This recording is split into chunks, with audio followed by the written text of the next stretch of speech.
What you have just witnessed is the scene of thousands of tractors surrounding the power centers of the EU. This is no longer a normal march, but a fierce reaction from farmers pushed to their limits. From the fields that once fed an entire continent, tractors now flood in from Brussels to Paris. Streets are blocked, government headquarters are besieged, and once prosperous areas have become hotspots of crisis. This is not a temporary upheaval, but a sign of a deep fracture in the structure of Europe's agricultural economy.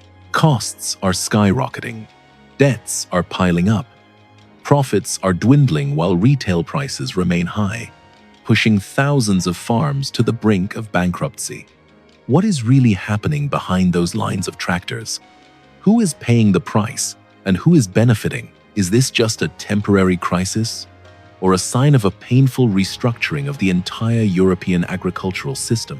In this video, we will go through the 10 fastest collapsing regions in Europe, where financial pressure, environmental policies, global competition, and market imbalances are pushing farmers to their breaking point.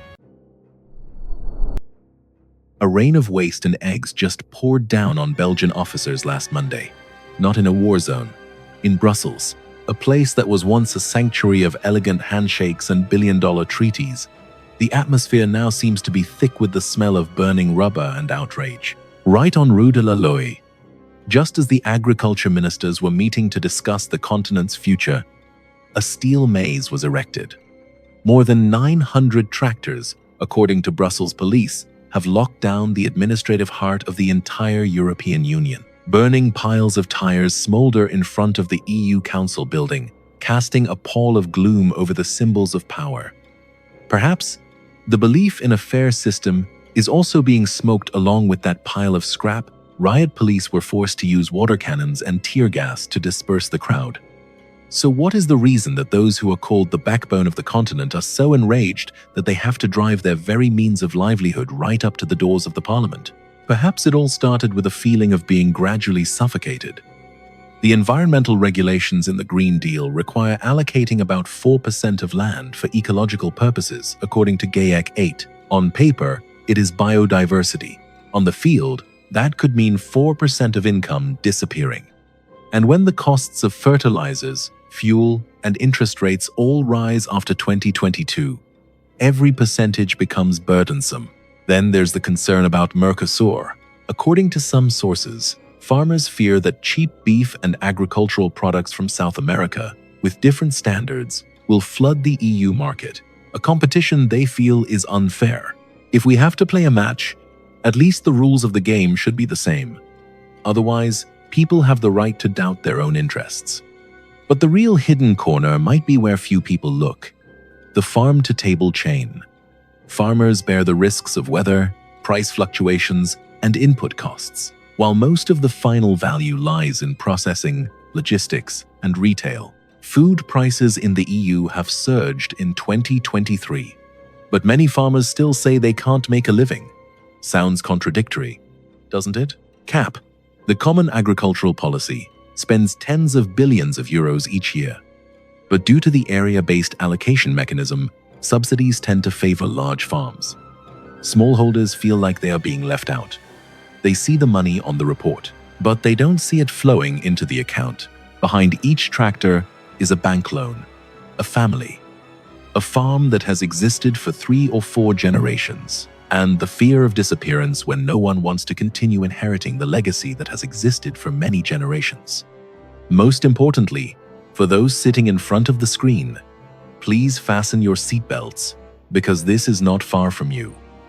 When farmers stop, our dining table doesn't just become more expensive, it may depend on distant supply sources, where standards and control are no longer in our hands. Brussels is paralyzed not just because of traffic.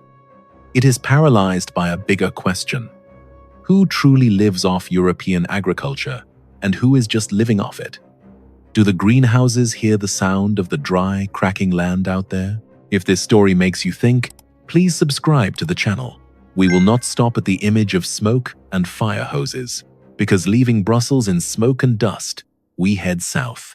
There, Paris is being besieged. And this time, the story is not just about politics, but the stomachs of millions of people.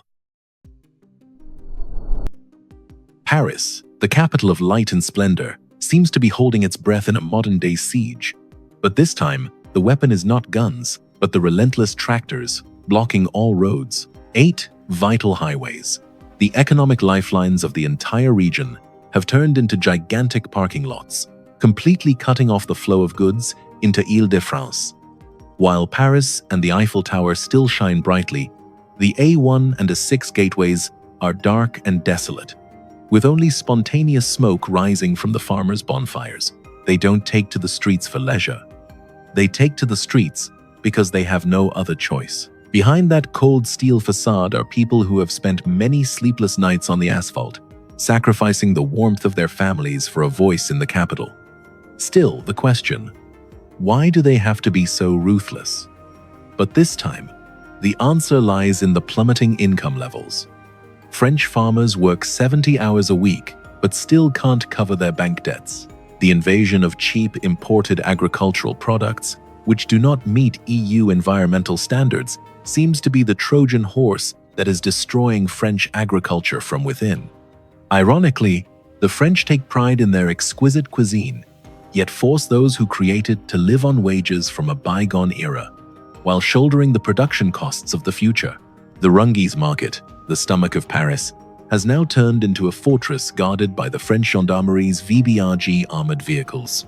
The mobilization of up to 15,000 police officers shows the government's real fear of a complete collapse of the food supply chain. The urban areas often turn a blind eye to the mental health tragedy of farmers, who are under immense financial pressure. But now, the people of Paris are beginning to feel the creeping scarcity as supermarket shelves stand empty. It is a brutal reminder that the splendor of the city is inherently fragile before the muddy hands of the farmers. When Paris, the symbol of prosperity, is suffocated by those who sustain it, who is truly failing in this policy game? Can we continue to enjoy the comforts of the city when the agricultural foundation is collapsing right beneath our feet? If you see these hidden corners needing to be brought to light, please subscribe to support our channel in uncovering the truth. But Paris is not the final stop of the stagnation. To the north, the blockade is even tighter at the port of Zeebrugge, where gigantic container ships are left waiting in the despair of disrupted trade. Imagine one of the busiest logistics hubs in Northern Europe coming to a halt. Not because of war, not because of storms, but because of agricultural tractors. Zeebrugge, Belgium's strategic gateway to the world, seems to have turned into a giant graveyard of containers. The silence at the pier right now is a terrifying paradox. The main routes leading into the port, especially the A11 highway, have been completely blocked by hundreds of tractors. From above, thousands of trucks line up endlessly, motionless like trapped pawns. More than 2,000 truck drivers have had to live in cramped cabins for many days, enduring the cold of the Northern Sea while waiting for a miracle. Why did the outrage erupt fiercely in a place that is not directly related to the fields? The root cause lies in the injustice that farmers perceive. They see the EU's strict environmental standards turning them into criminals, while imported goods from across the ocean, with looser standards, are given the red carpet treatment. Perhaps we bitterly realize that the just-in-time trade system, which the world still praises as the pinnacle of efficiency, is merely a fragile sandcastle against the power of a few hundred mud-covered tractors. The disruption at Zeebrugge is squeezing key industries, from car assembly to liquefied gas distribution. Economic losses are increasing by the hour as ships are forced to reroute or wait offshore indefinitely. And we, who seem to be unrelated, may soon notice the consequences. Delayed international orders, rising component prices. This is the clearest evidence that when the breath of farmers is stifled, the entire global economy must hold its breath as well. When the ships cannot dock, is our prosperity based on international trade really as sustainable as we thought? Should the environmental cost be placed on the shoulders of those at the beginning of the supply chain? Or should it be shared by society as a whole? If you find these perspectives valuable, please subscribe so you don't miss the next dark truths about this crisis. Leaving the cold waves of Zeebrugge, we ventured deep into the industrial heart of Europe. where Germany's famous highways are facing a harsh reality as thousands of tractors are blocking industrial flows. North Rhine-Westphalia, the economic center of Germany, seems to be suffering a logistics heart attack as its traffic arteries are completely clogged. This is not a technical malfunction. This is a large-scale strike. The German tractors, once likened to precision machines of the fields, have now become powerful tools of resistance against austerity policies. Outrage erupted when the German government planned to cut tax incentives for agricultural diesel, a direct blow to operating costs. German farmers feel like they are being sacrificed to fill the budget gaps of the federal government. Logistics centers in the Ruhr industrial region are forced to halt operations because raw materials cannot arrive. The ripple effect reaches the car manufacturing plants, where assembly lines are at risk of stopping due to a lack of components from the blocked warehouses. The divide between the muddy countryside and the grand urban centers has never been so deep and bitter. That could make made-in-Germany industrial products more expensive and scarce, as the costs of this instability will ultimately be passed directly onto consumers. When the speed of the autobahn is replaced by the slow crawl of tractors, are we witnessing the end of an era of German industrial golden age? Can a wealthy country like Germany find common ground with those who directly produce food for them? Or is the gap between them too wide? But the collapse is not only coming from within. At the eastern border, another confrontation is quietly and fiercely unfolding, where Ukrainian grain is becoming the spark that ignites the unity of EU allies. At the desolate border crossings between Poland and Ukraine, solidarity seems to be frozen by the harsh reality of livelihood. Long lines of trucks carrying Ukrainian grain are being halted, not by the military, but by mud-caked tractors of Polish farmers. The image of grain spilling onto the road seems to symbolize the collapse of an economic peace agreement.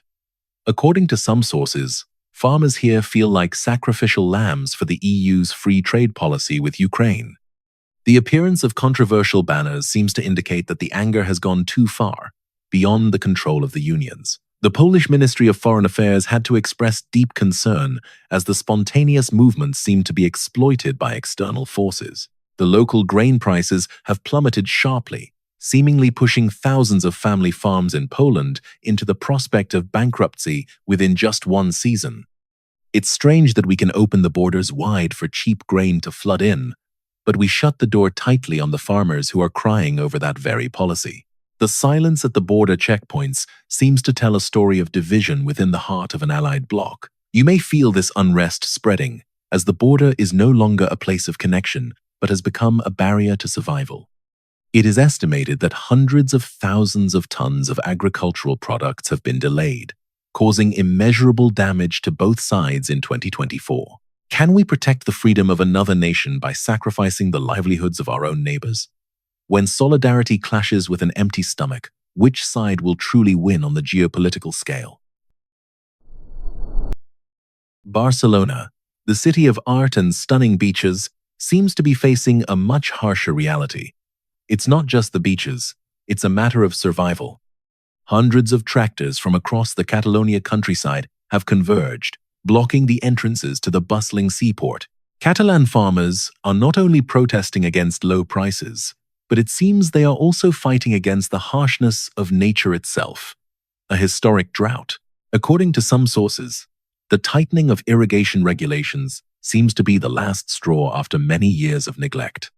The sound of tow trucks echoing through the streets of Barcelona seems to be a reminder that this glamorous city owes a survival debt to the countryside. The containers at the port of Barcelona are stuck, seemingly paralyzing the region's ability to export fruits and wines. While the government may plan to turn Barcelona into a leading global tech hub, it has forgotten to ensure irrigation for the orange fields just a few kilometers away. Local residents watched the parade with a mix of skepticism and deep empathy. The collapse of the supply chain here seems to be pushing the cost of living in Spain to a new level. Perhaps you will notice the bitter contrast between the luxurious yachts at the port and the dusty tractors of the farmers. Can a city continue to thrive when those who produce its food no longer have water for irrigation? I leave this question for you.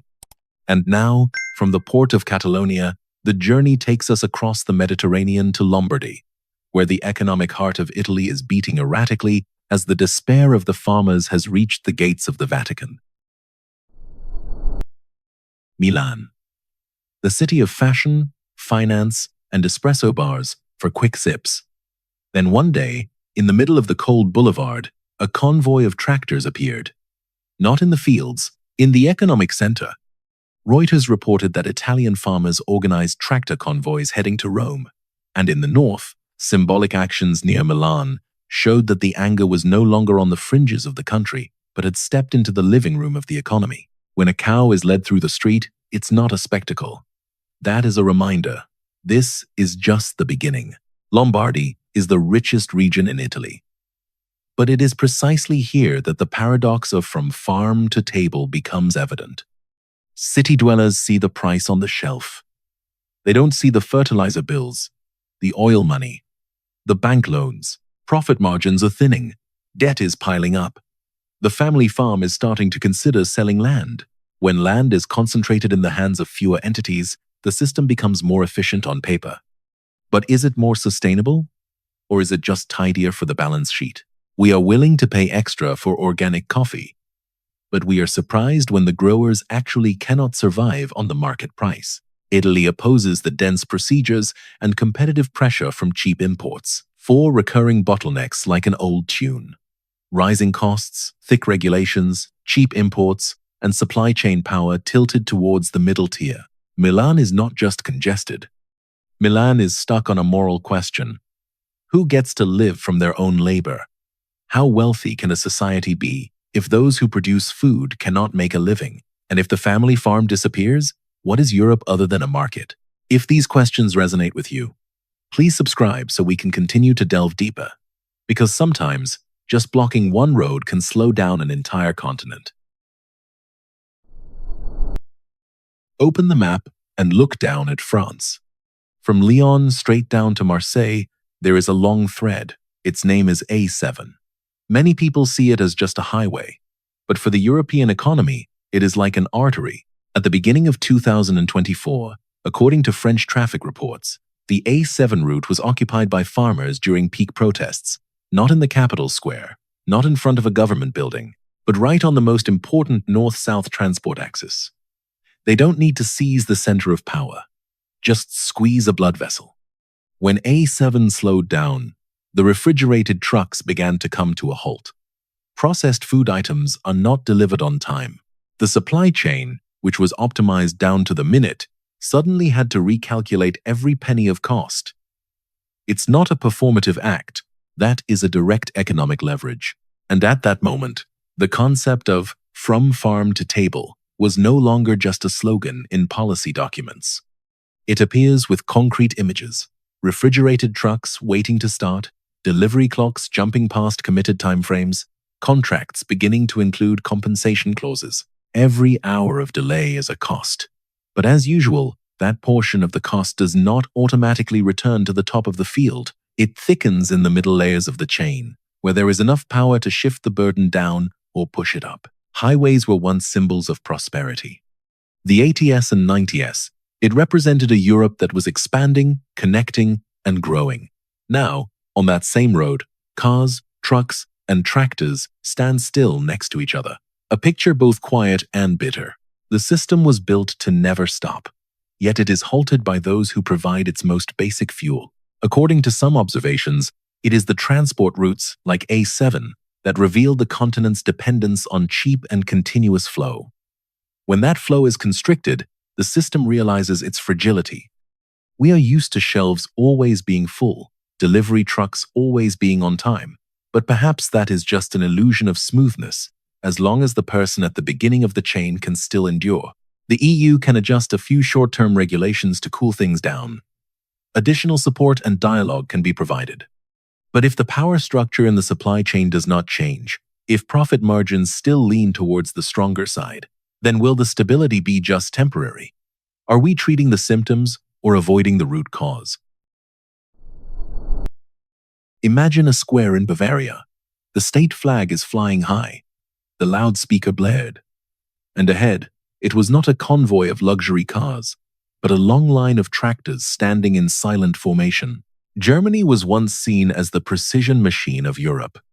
But at the beginning of 2024, according to RTA, citing Reuters, thousands of vehicles and around 10,000 people gathered in Berlin in a climax of protests against tax policies and budget austerity, a week of prolonged protests. A message sent straight to the central government. Bavaria is not the most populous place, but it is a place where the local voice carries political weight. When Bavarian farmers take to the streets, it's not just a story about oil prices or diesel taxes. It's a story about respect. They are not just asking for money. They yearn for the right to be heard. Perhaps the scariest thing is not the sound of the tractor horn, but the widening gap between the countryside and the central government. When producers feel invisible, the long-term stability of from farm to table also wavers. We once believed that subsidies were a safety cushion. But if trust is lost, can money fill that void? Here, there is another layer. When the movement grows, it is easily swept into the flow of extremist information, easily interpreted in a divisive direction, not because the majority want it, but because the gap in trust is always fertile ground for any message. For those who have lived through the periods of reconstruction and prosperity, the current feeling is perhaps not pure anger. It is the feeling that things once certain are now becoming loose. When the tractor stands in the square, it doesn't just block traffic. It questions the social contract. If you want to witness how economics transforms into politics right before your eyes, subscribe. Because at the end of this map, the story is no longer about power. It becomes very human. If Bavaria is the political voice, then Thessaly is the sigh of the land. The fields after the flood. The mud is dry and cracked. The wind blows through the fields that were once lush green. And then, the tractors rolled not into the fields, but towards the administrative building in Larissa. Ekathimerini reported that farmers from Gattoni gathered to demand solutions regarding costs, insurance, and subsidies. An article in Tuvima described more than 700 tractors setting up a blockade in Karditsa. The number is not as huge as in Berlin, but in an agricultural region, 700 tractors mean the entire community is coming to a halt. Greece has been under pressure from public debt for many years. Now, with climate fluctuations, rising costs, and an unstable market, farmers are caught between two pincers: natural risks and economic risks.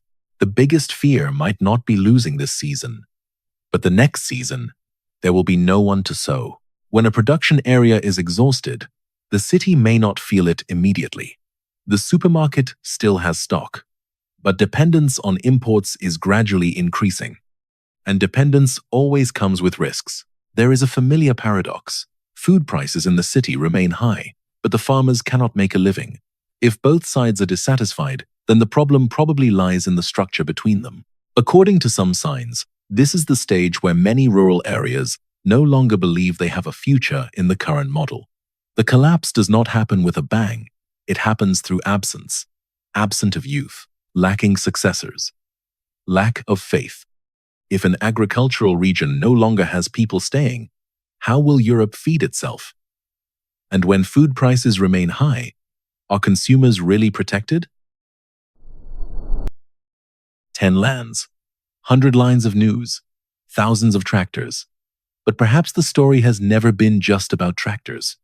From Brussels to Paris, from Milan to Bavaria, from the A7 to the fields of Thessaly, we see the same image repeating. When producers feel cornered, they have no choice but to bring the silence of the fields into the heart of the city. What is shaking is not just the traffic. That is the belief. The belief that if you work hard, you will be able to live off that job. The belief that the system is designed to protect both producers and consumers. The belief that high prices equate to fair income. And when cracks appear in the food supply system, it's not a small matter. Food is not like stocks, not like cryptocurrency. It is the foundation of social stability. Are these tractor convoys resisting the future, or trying to save a future they believe is being forgotten? Can we want cheap food, good living conditions for farmers, and high environmental standards without paying any price? If you find this analysis helps you see more clearly what is happening behind the sensational headlines, please like it so the video can reach more people. Share this video with those who care about the future of Europe, agriculture, and their own family meals. And subscribe to the channel so we can continue to unpack the big stories with calmness, facts, and straightforward questions. This video aims to analyze, comment on, and discuss socio-economic events based on publicly available sources. The content is not intended to attack individuals or incite any actions. All presented viewpoints are analytical and interpretative, encouraging the audience to think independently and critique based on diverse information. We can disagree, but we should not stop asking questions.